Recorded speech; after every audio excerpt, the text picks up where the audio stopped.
Has anyone tried Settle the Wilds in the Key to the Archive? Settle the Wilds. MTG Settle the Wilds. Is that the 3 mana? 1 green, seek a basic land card and put it onto the battlefield tapped, then seek a permanent card with mana value equal to the number of lands you control. Well, that does seem kind of cool. The idea, I guess, being that you, on 3, play Settle the Wilds and tutor up a 4-drop. The problem with that curve is mostly that spending turn 3 and then turn 4 ramping is a massive tempo cost, and there's not really cards in this format that give you appropriate mana sinks to recoup that tempo loss, I guess, would be the way I would phrase that. I'm going to keep this. 1 land drop gives us Divide by 0. And I think that's just good enough to fix this hand. Or we could just draw lands. That works out perfectly. Okay, opponent is on Sacrifice deck, which is probably the deck I'm in general most concerned about. Wait, I'm sorry. Whenever you gain life, each opponent loses 1 life. I saw Mythic Massacre and Deadly Dispute and assumed... Okay, so this is actually a little more spicy than I was originally anticipating. This is a life gain ping deck?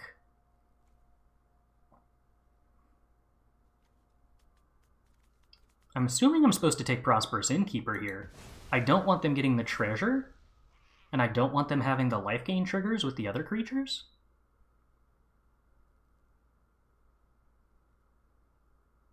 Like, everything else I can just bounce with Fading Hope, but not the Prosperous Innkeeper. Whirler Maker. Alright, that's, I guess them having a creature mana sink with Meathook Massacre is probably going to be a little bit scary. I'm pretty sure I want another black source here on the off chance that we end up finding... what's the name of the card? Soaring? Or Meathook Massacre is actually probably pretty good against them, isn't it? I would not like you to have that 3-drop opponent. Going up to 5 cards and 6 cards when I draw a card. So I could grab Environmental Sciences and be guaranteed to make my 4th land drop, which then curves into Key to the Archives. Or I could grab Teachings of the Archaics, have 3 draws towards a land, but potentially miss on that draw.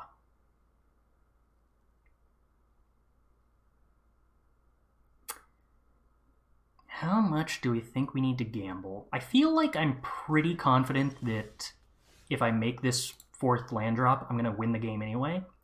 Which, in my mind, means I just take Environmental Sciences and play it safe.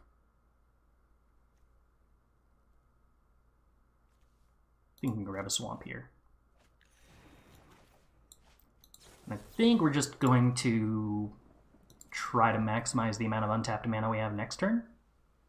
Probably doesn't matter too much.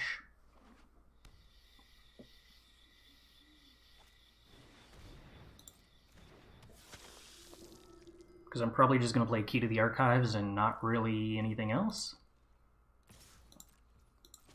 Alright, Dina pokes me. Eye Twitch enters the battlefield. We get rid of the creature that does the most damage. Divide by 0. Seems pretty good. I don't think I have a complaint about Divide by 0. We play our land, we play Key to the Archives, we loot something away, maybe? No, we get Regrowth. We put Regrowth in the graveyard, which actually does still matter, because we can recast that at some point with Lier. But all my other cards are better than that. Light Priest happens.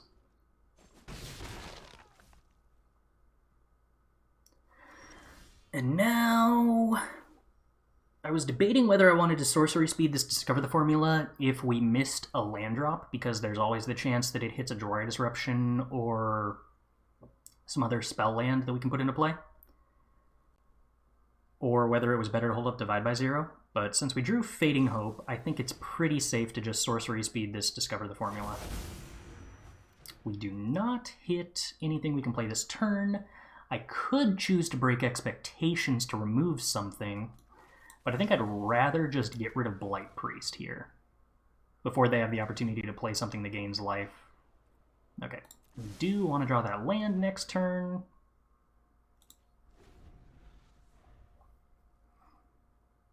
Unsure whether this Sorin actually does anything relevant. I guess it downticks to make a blocker that's kind of useful here.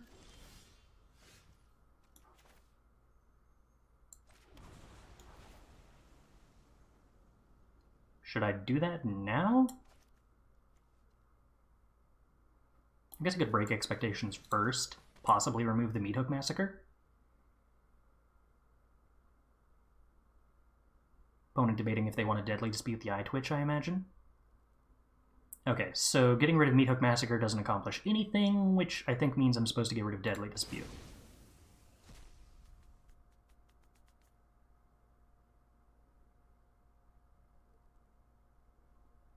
I hope Nashville's little streamer wins when you played the draw spell was priceless.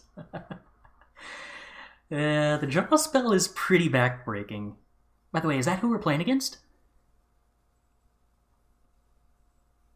I wasn't familiar with their username if that's the case. Although I think I've played against them a number of times if that is the case. Alright, let's play Sorin. Ooh.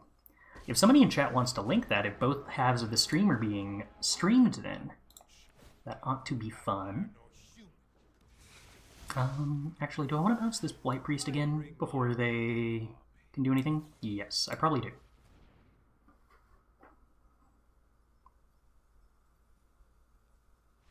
Okay.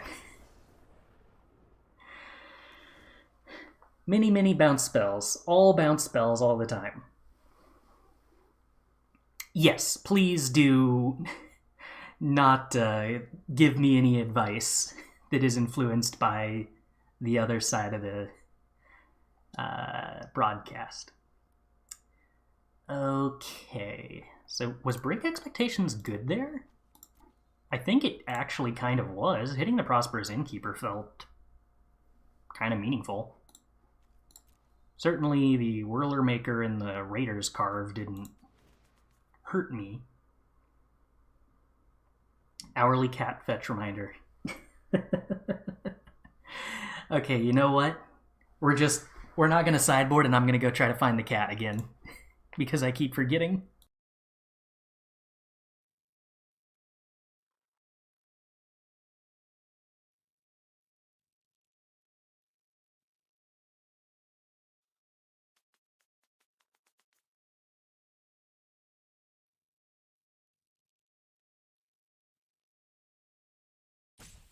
Alright. Did we have any reason to switch out any cards? I don't think Hullbreaker Horror is particularly good here. Infernal Grasp doesn't seem good. Go Blank seems like the only card that might be. And I just don't actually believe that that's good, so I guess for the first time ever we're keeping in our Snowboard Wipe. I do also love the pixelated Swampland. Secretly, the reason we are running Blood on the Snow is because I wanted an excuse to run those pretty snow basics. Howdy, Cerisium. How goes it? I'm gonna look for something with more lands. This technically has more lands. Okay. Oh. I'm gonna need that arm though, cat. I think. Can I? No mind, do you? No? Buddy, come on.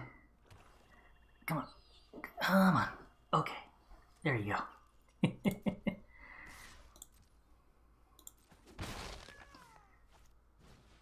Cursebound Witch, huh?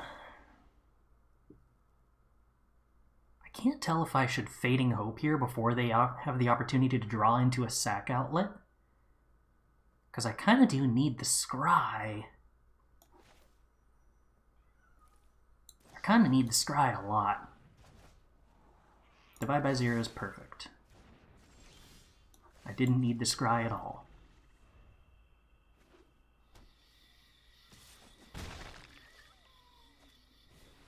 Ew. Prosperous Innkeeper is not exciting.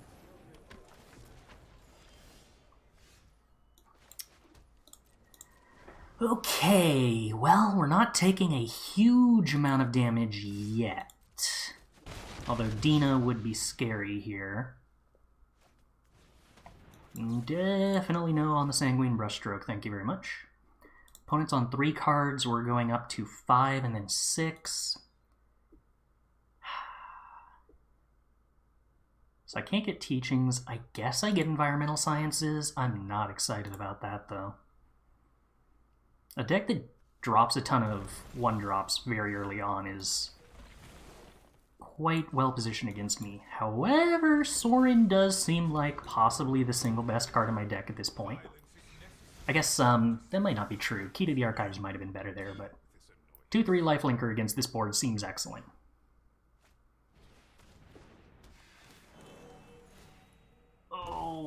Okay, Dina's a problem. That's bad. I'm gonna lose a lot of life very quickly. Okay, but we get to kill the Prosperous Innkeeper here. That's a pretty big get. It's a lot of life gain triggers in the future gone. Okay. You know what, deck? You know what, deck? You're okay. Yeah, that just has to get played now, right? I believe that is the case. Do I want this on black or blue? Probably blue. Do I want to kill the Dina or do I want to keep my 2-3? Not killing the Dina means that I take a huge amount of damage here from Blood Artist triggers. So I think I'm supposed to kill the Dina.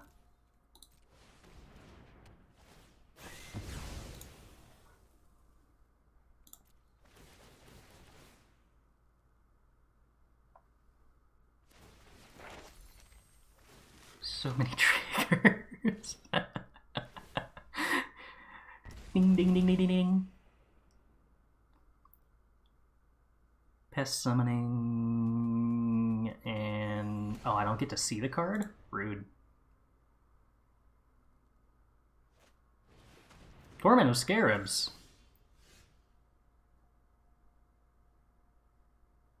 Lose life unless I sacrifice stuff or discard cards? Wait, that's actually, like, really annoying, though.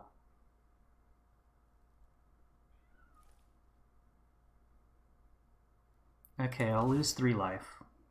And then we play Discover the Formula, and then we play Seagate Restoration, and then we, like, hope we don't die in the meantime? Oh no, this Concealing Curtains is going to get rid of my Seagate Restoration, isn't it? That's rude. Okay, these are cards. They might not get rid of my Seagate Restoration. That might actually be too slow against Torment of Scarabs, honestly. Wait, not really, because I can just discard cards, right? Well, first I can get rid of Meathook Massacre. Then I can Seagate Restoration. Okay. I'm gonna have like 1 billion cards to discard a Torment of Scarabs. I think I'll be fine, probably. I hope.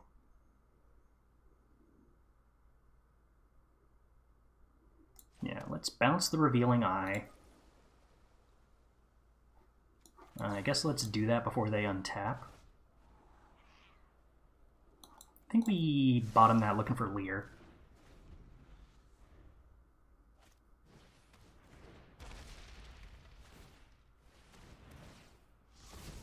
We have a lot of cards. The other key to the archives goes away. Not a Lier. Unfortunate. We can discard a card. I think it should be Break Expectations here. We discover the formula. Makes our Geist Channelers into rituals for Seagate Restoration. Play a land. I think we just accept the damage from Revealing Eye this time. Oh, hey, we can play a 0-mana Environmental Sciences. That seems fun.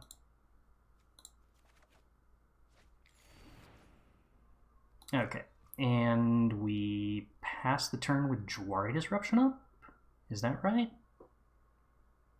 I guess I could also just play the Geist Channeler this turn and have an even cheaper Seagate Restoration next turn.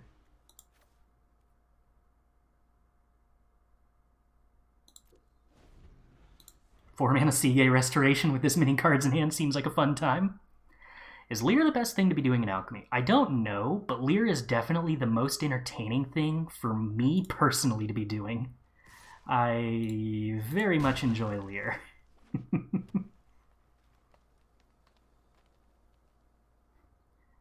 Okay, I have 31 cards remaining.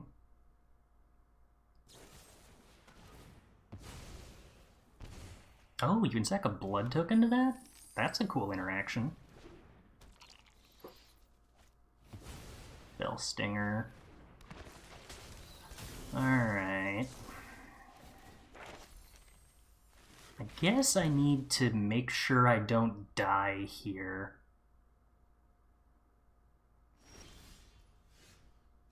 So...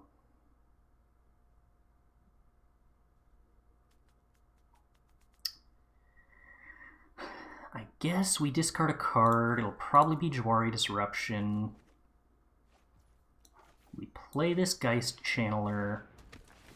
We discount Discover the Formula. We play Discover the Formula.